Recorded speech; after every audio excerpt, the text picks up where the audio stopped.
வணக்கம் சுட்டீஸ், எல்லாரும் எப்படி இருக்கீங்க? நான் தான் உங்க ஜீபம்பா பேசுறேன். இன்னைக்கு நான் உங்களுக்கு ஒரு ரொம்ப நல்ல கதையை சொல்ல போறேன். அந்த கதை பேர் என்னன்னா ஒரு பிடி உப்பு. இப்போ நம்ம கதை கேட்க போலாமா? ஒரு ஊரில் ரகுன்னு ஒரு இளைஞன் இருந்தான். ரகுக்கு வாழ்க்கையே வெறுத்து போச்சு. அவனுக்கு வாழ்க்கையில் ரொம்ப கஷ்டம் வருதுன்னு வருத்தம். அதனால் பக்கத்து ஊரில் இருக்க ஒரு பெரியவர்கிட்ட போய் இதை பற்றி சொன்னான். அதுக்கு அந்த பெரியவர் ஒரு பிடி உப்பையும் ஒரு பாத்திரத்தில் தண்ணியையும் கொண்டு வந்து கொடுத்தாரு. அந்த உப்பை இந்த பாத்திரத்தில் இருக்க தண்ணியில் போடுன்னு சொன்னார். ரகுவும் அதே மாதிரி செஞ்சான். உடனே அந்த பெரியவர் ரகுவை அந்த உப்பு தண்ணியை குடிக்க சொன்னார். ரகுவும் அந்த தண்ணியை குடித்தான். எப்படி இருக்குன்னு கேட்டார் அந்த பெரியவர். ரொம்ப ரொம்ப உப்பாக இருக்குது, குடிக்கவே கஷ்டமாக இருக்கு ஐயான்னு சொன்னான் ரகு. உடனே இன்னொரு பிடி உப்பை அவங்கிட்ட கொடுத்து பக்கத்தில் இருக்க ஏரிக்கு கூட்டிகிட்டு போய் கரைக்க சொன்னார்.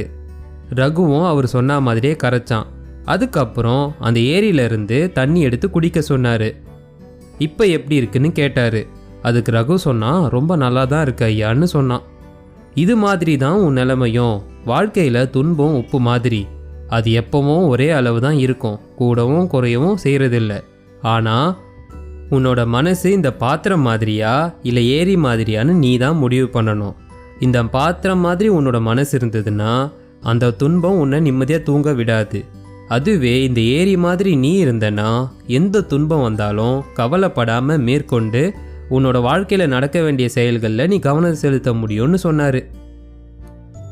இதை கேட்டு தெளிவான ரகு அந்த பெரியவருக்கு நன்றி சொல்லிட்டு அவனோட வேலையை பார்க்க போனான்.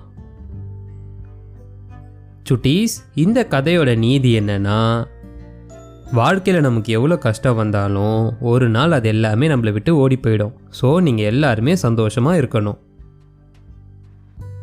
அவ்வளோதான் சுட்டீஸ், இந்த கதை இதோட முடியுது. இந்த கதை உங்கள் எல்லாருக்குமே பிடிச்சிருக்கோன்றதை நான் நம்புகிறேன். இதே மாதிரி ஒரு நல்ல கதையோட நான் உங்களை சீக்கிரமாகவே சந்திக்கிறேன். அது வரைக்கும் உங்கள் ஜீபும்பா கிட்ட இருந்து டாடா பாபாய்.